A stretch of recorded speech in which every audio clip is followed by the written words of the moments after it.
Zero at ReviewZoneHD, and I am bringing you my very first review in 4 years. That's right, I've finally returned after doing an absolute array of different types of videos here on YouTube, and I kind of chose a fairly odd game to review for such a monumentous occasion.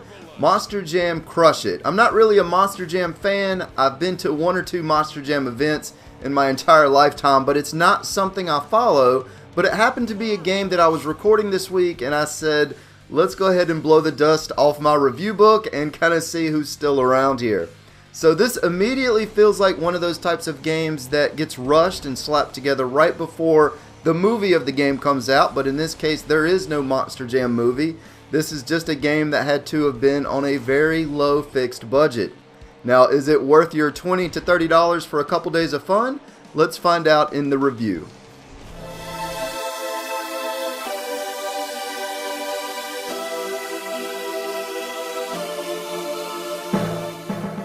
So this game does have some graphical issues to talk about, mainly stuff popping and loading in right as you're driving up to it. The trucks look pretty nice. Some of the scenery in the game is a little bit above mediocre. The backgrounds are okay. The lighting is decent. The camera can completely go nuts in corners at times, and your truck can get pinned under objects that can block your view as well. One really strange choice the developers made when they made this game is to have so many stages, in fact the majority of the game, in which the camera is positioned sort of sideways above and behind your truck, and when you do manage to go fast you absolutely can't see what's coming up in front of you at times, and it really pulls a page from the Super Nintendo era in which you really have to memorize this stage to be able to get through it.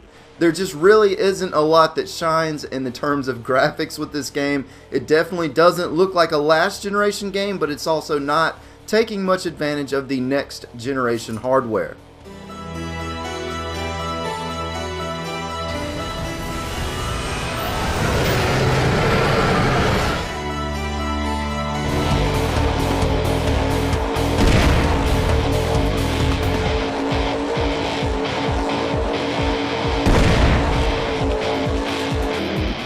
So right here I'm showing you a screenshot of Sony Vegas. This is the program that I use to edit videos. For those of you that aren't familiar with what this program is, the sound bar is that red bar that's in the second row where my giant arrow is pointing to.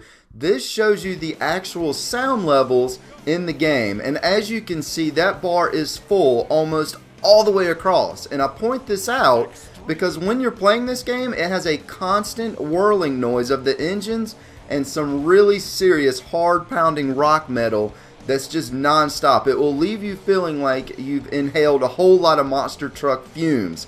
It's pretty in your face and nauseating. It's throughout the entire game. There's no let up from it, not even in the menus.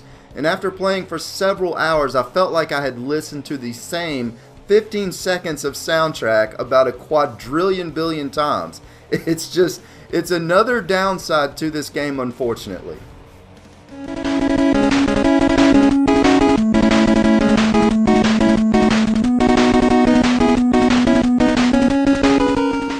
The controls. I can't possibly review this title without discussing the controls. This is a game that actually had me question if I was just really bad at figuring out what it wanted me to do, or if it was just really wonky. The best way to describe it is controlled chaos. While there were many times I absolutely couldn't have done anything to prevent my truck from getting destroyed or wasted, there were a handful of times that I knew I was just pushing it a little too hard, and if I would just grow a little bit of patience, I probably could have prevented some of the instant game overs. Now with that said, the actual physics in relation to how the vehicles control is just a hot mess.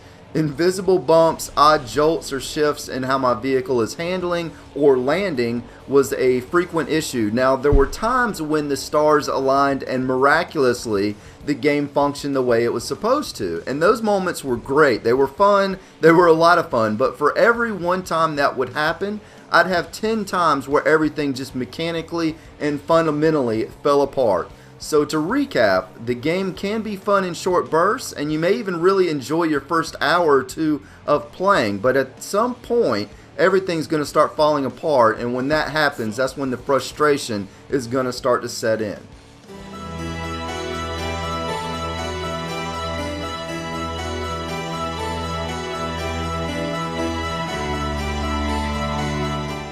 I could definitely see some broken controllers, especially if you're playing this trying to crack into the top 10 on any of the leaderboards that are plastered onto each and every stage. But if you go into this game not expecting a whole lot from it, then you might walk away with short bursts of enjoyment, destroying some trucks on here for short periods of time. And I emphasize on these short. Whether that short period of time is worth the $20 to $30 price of admission really depends on how bad you like monster trucks, because there quite honestly isn't a whole lot of games out there for this specific category.